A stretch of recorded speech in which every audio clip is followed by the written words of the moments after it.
écoutons cette vidéo très intéressante que je vous invite à partager. Je ne suis pas le détenteur des droits d'auteur. Je vous demande d'écouter et de dire ce que vous pensez d'abord en commentaire. On va se retrouver à la fin pour que je Bon, je vais replanter le décor. Le président Ibrahim Traoré n'a pas dit qu'il ne veut pas de la démocratie de façon générale, mais il précise bien qu'il ne veut pas de cette forme de démocratie impérialisée. Il faut que les gens oublient la question de démocratie. Et ça, c'est un travail. Il faut le dire la vérité, la démocratie, ce n'est pas pour nous.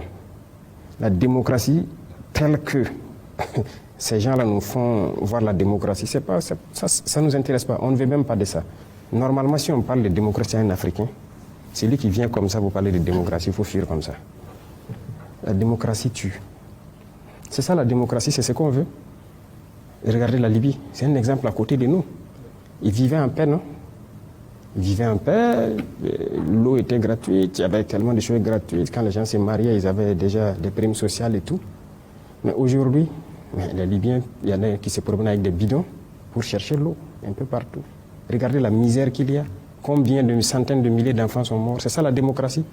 Partout où ils veulent installer la démocratie dans le monde, c'est dans le sang.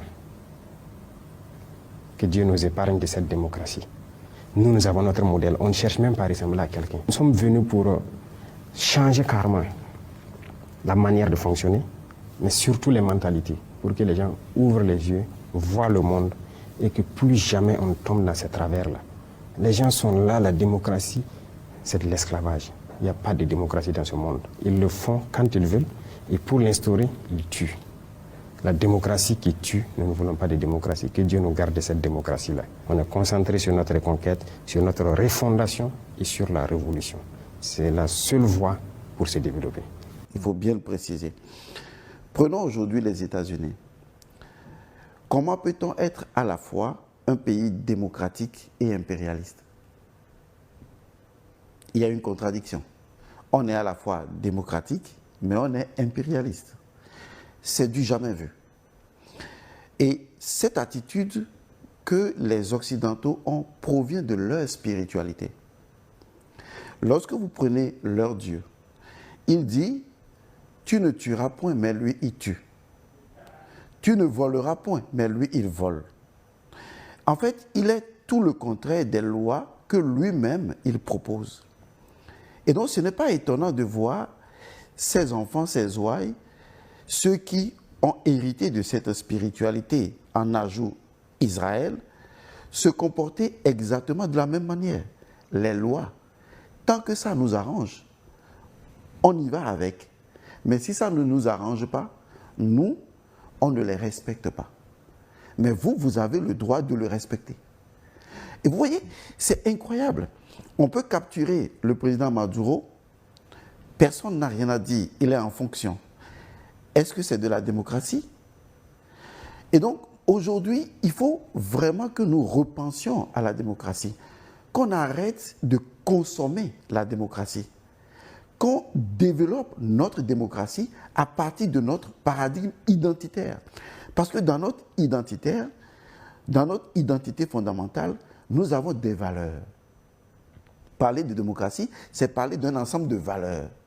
Alors, si je veux créer ma démocratie, si je veux comprendre la démocratie, je vais d'abord, dans mon paradigme identitaire, je vois qui je suis, les fonctions identitaires de ma nature, et je pratique la démocratie à partir de mon identité fondamentale. Mais si je vais dans une autre forme de démocratie, qui est déjà de l'impérialisme, parce que c'est antinomique d'imposer la démocratie. Vous voyez? C'est-à-dire que la démocratie, c'est, disons, le pouvoir du peuple par le peuple, etc. Mais c'est antinomique de dire on va libérer le peuple iranien de la dictature. C'est-à-dire on veut imposer la démocratie. C'est contre-démocratique. Et si vous le dites, on dit que vous n'êtes pas dans la démocratie. Ça revient à ce que je disais. Ces gens, les lois sont faites pour les autres, mais les lois ne sont pas faites pour eux. À partir du moment où les lois ne les arrangent pas, ils peuvent les violer. Mais si vous les violez, ils doivent vous faire la guerre. Et ils ont le droit de vous faire la guerre. Et attention, s'ils vous font la guerre, je vous en supplie, ne ripostez pas. Parce que si vous ripostez, alors vous êtes considéré comme un État paria. Donc, exemple, l'Iran n'a pas le droit de riposter, mais Israël a le droit de bombarder l'Iran. Vous voyez, c'est toute cette idéologie que Ibrahim Traoré considère comme un virus qui gangrène l'esprit des jeunes, l'esprit de nos chefs d'État et qui empêche la réflexion profonde identitaire par laquelle chaque Africain doit se réveiller. On ne se réveille pas en dehors de son identité, on se réveille à travers son identité.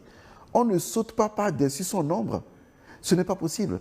Donc pour moi, et je le répète, et j'ajoute, cette démocratie tueuse, cette démocratie qui tue, cette démocratie, en fait, nous n'en voulons pas en Afrique. Moi, je n'en veux pas. Et j'ai fait une émission entre-temps sur la chaîne YouTube et j'ai précisé quelque chose. J'ai dit, les 3 chefs d'État qui ont fait les coups d'État n'ont pas fait des coups d'État à leur État. Il faut bien faire la différence.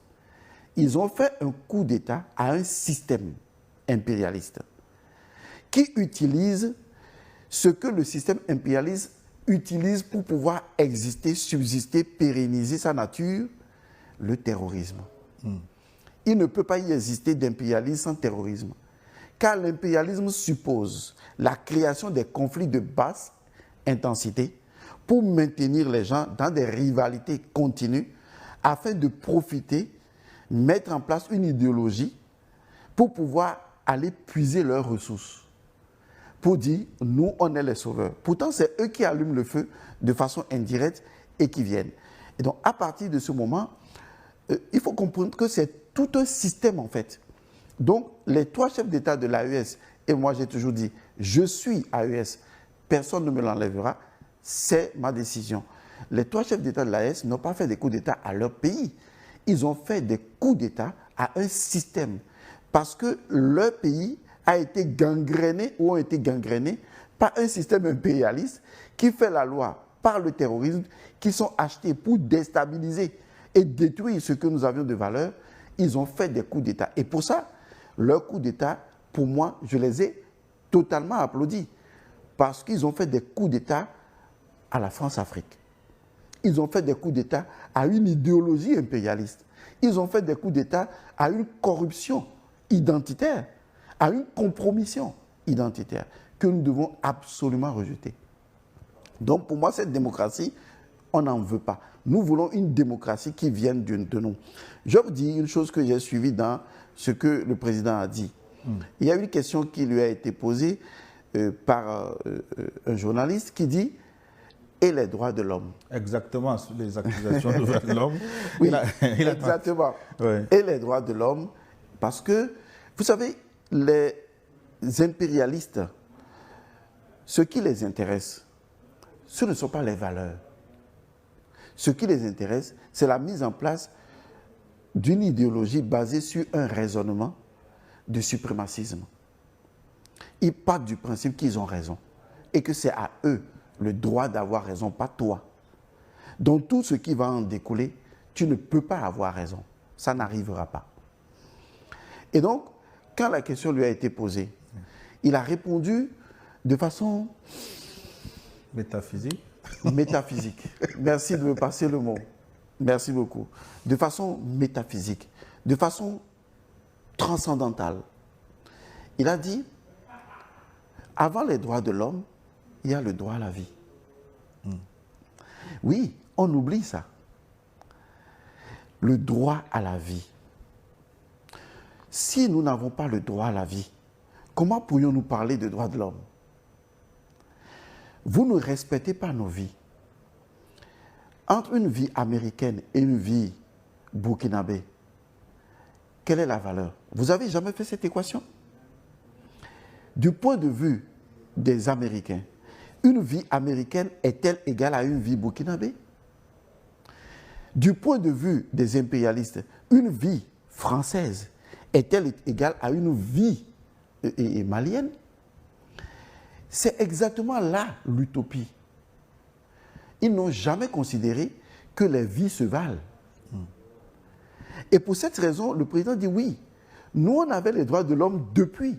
Mais ce que vous ne comprenez pas, c'est que les droits de l'homme existaient déjà en Égypte et existaient dans une maison en Égypte antique qu'on appelle Perouanque, c'est-à-dire la maison de la vie.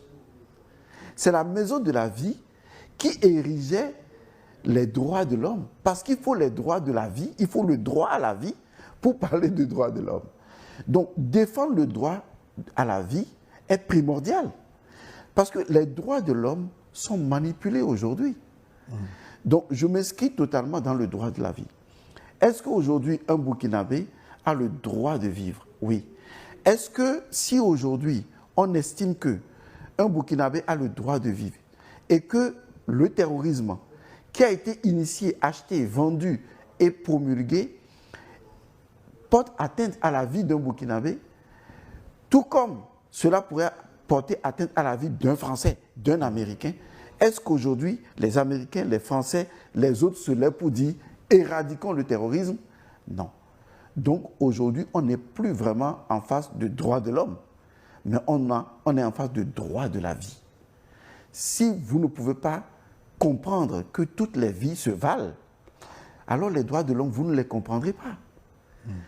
En Afrique, toutes les vies se valent chez nous. Mais chez eux, nous sommes morts pour eux.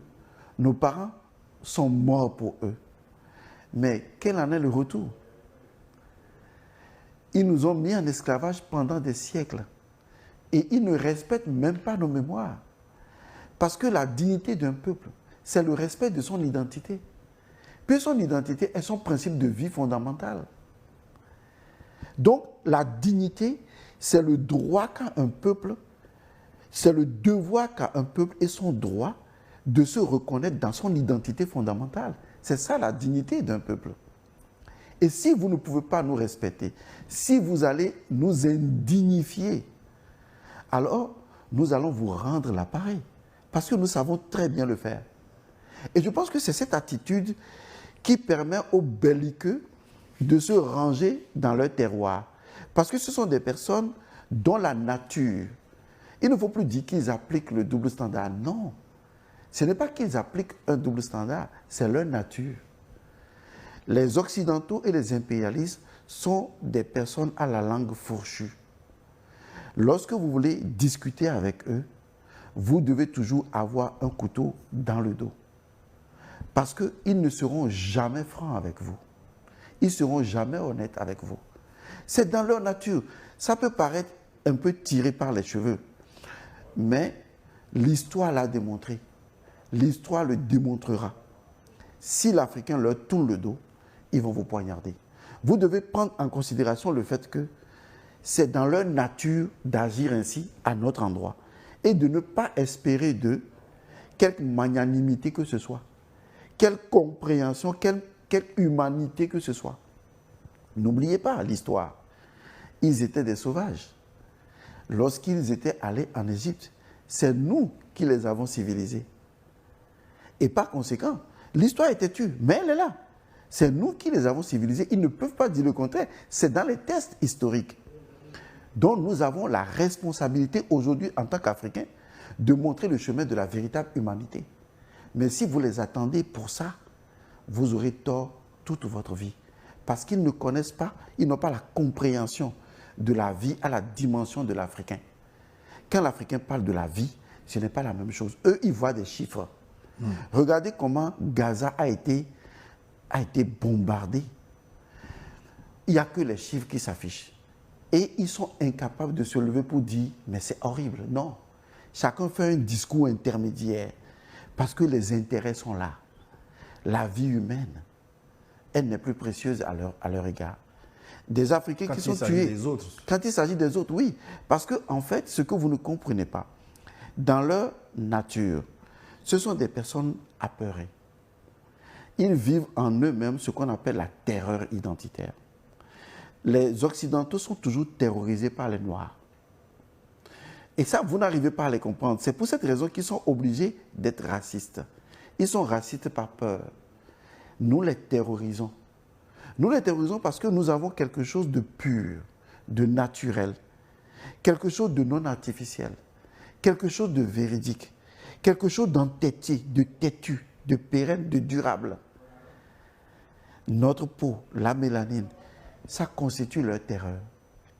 Et rien que pour ça, ils ne peuvent pas vous considérer comme des personnes humaines.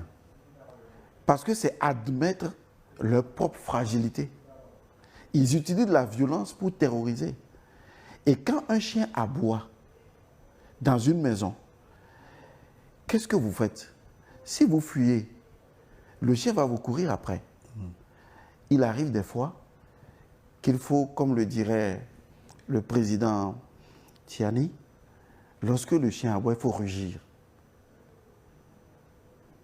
Donc, Il ne faut plus baisser les yeux. Alors, j'ai trouvé que cette vidéo était très intéressante, très enrichissante. Je vous invite à dire ce que vous pensez. Je précise encore, je suis pas le détenteur des droits d'auteur. Si cette vidéo vous a plu, abonnez-vous d'abord. Ensuite, dites ce que vous pensez en commentaire. Laissez vos commentaires, je vais lire, je vais vous répondre. Et on se voit à très bientôt. Ciao, ciao.